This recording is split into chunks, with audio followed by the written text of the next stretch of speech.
Hola, mi nombre es Ricardo Sánchez Orduña y les voy a explicar el proceso de la creación de la matriz de riesgos.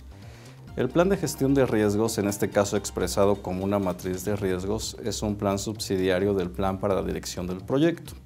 Tenemos como entradas la EDT, el cronograma, el presupuesto, la matriz de interesados o stakeholders e información histórica. Es eso que ustedes ya hicieron como parte del proceso de planificación. Esta información la vamos a transformar mediante la identificación, análisis y cuantificación de riesgos, así como su categorización.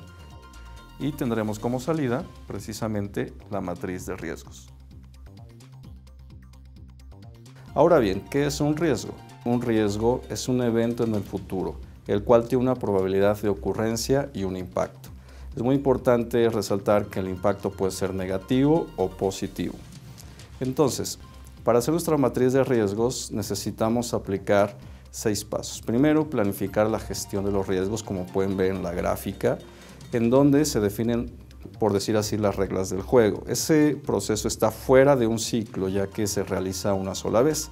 Después vamos a identificar los riesgos. Usando nuestra EDT y nuestro cronograma, vamos a identificar qué eventos se pudieran presentar y afectar a los objetivos del proyecto, principalmente al alcance, a la duración y al costo. Una vez que los identificamos, se realiza el análisis cualitativo y el cuantitativo.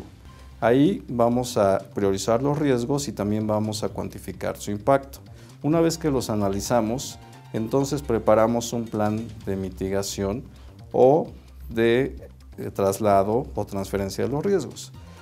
Después hay un proceso de seguimiento y control, ya que tenemos que estar al pendiente de nuevos riesgos y de aquellos que ya identificamos si evolucionan, esto es, si aumenta su probabilidad de ocurrencia o su impacto.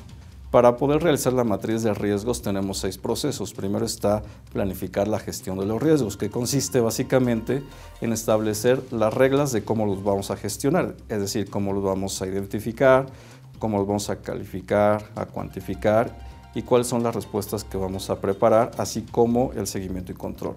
Es justamente lo que ustedes ven en un ciclo. Comenzamos con la identificación de los riesgos. Aquí lo que vamos a hacer utilizando nuestra EDT y cronograma es identificar los eventos que de presentarse pudieran impactar a los objetivos del proyecto, al alcance, la duración y su costo principalmente.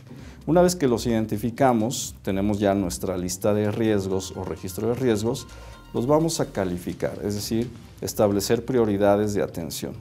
Si nosotros así lo decidimos en el plan para la gestión de riesgos, también los vamos a cuantificar.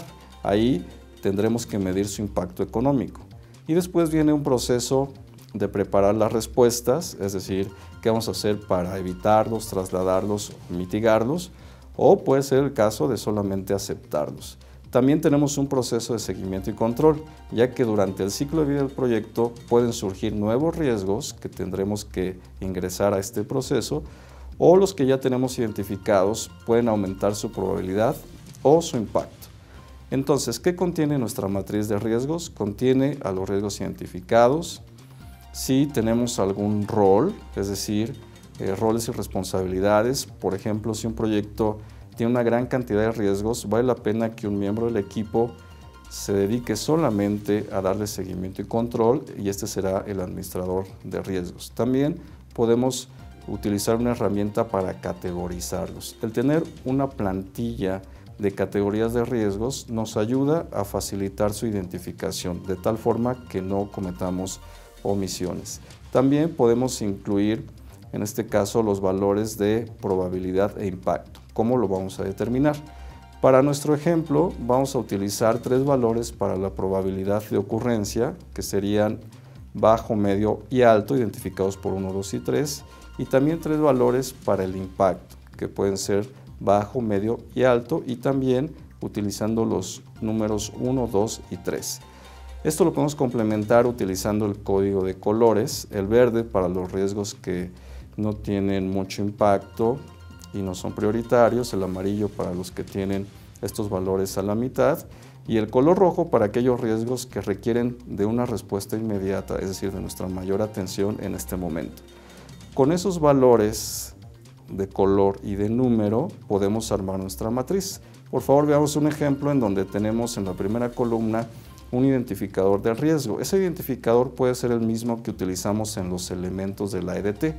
Después tenemos una descripción de en qué consiste ese evento, su impacto y qué probabilidad y qué impacto, ya sea positivo o negativo, tiene. Recuerden que hay que utilizar los tres valores tanto para la probabilidad como para el impacto. Esto nos va a determinar la prioridad de atención que tienen. Y después hay que hacer una descripción de en qué consiste la respuesta a estos riesgos.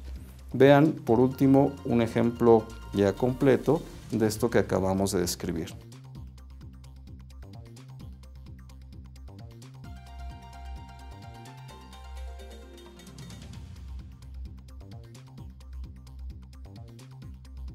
Recuerden que esta matriz de riesgos no es un documento estático, tenemos que estarlo revisando durante todo el ciclo de vida del proyecto, ya que como mencionamos anteriormente, pueden surgir nuevos riesgos o aquellos que ya tenemos identificados pueden evolucionar. Esto es, su probabilidad o su impacto pueden aumentar.